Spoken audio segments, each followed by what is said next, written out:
There's something about a new year that's just fresh.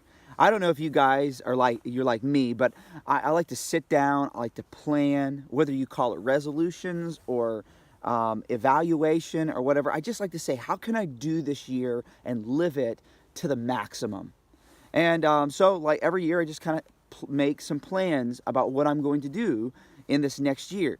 And that is a good thing. It's good to be driven and it's good to be ambitious.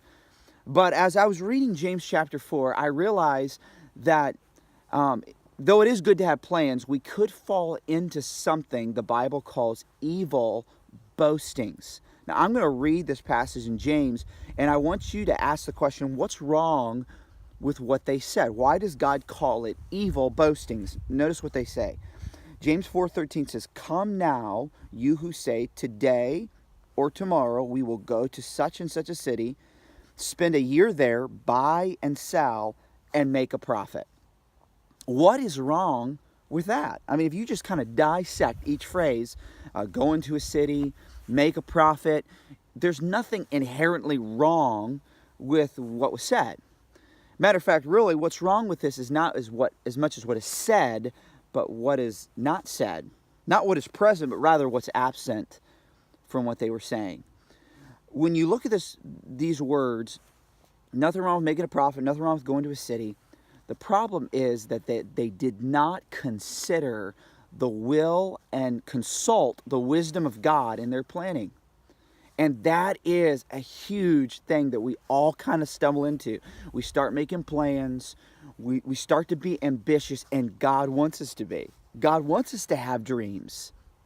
But He wants us to have God central in all of our planning, in all of our dreams. And they didn't have that type of thought process. This was presumptuous because they didn't know what tomorrow would bring, and they're putting in very absolute terms. We will go into the city, we will stay there a year, we will make a profit. It was presumptuous, but it was also idolatrous because God was not center in their planning. Matter of fact, later in the passage, it says, instead, you ought to say, if the Lord will, we shall live, do this or that.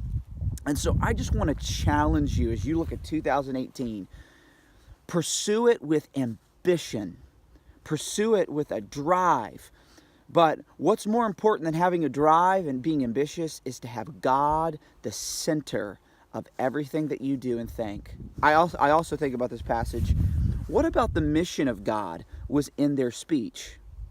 They didn't say anything about hooking up and being involved in their local church. They didn't say much about making disciples. That's why God has us here. And so as you pursue your dream and be driven and pursue your ambition, I just want to challenge you to put God central in your life. Guys, 2018 is upon us. This is exciting. May we maximize this year for the glory of God.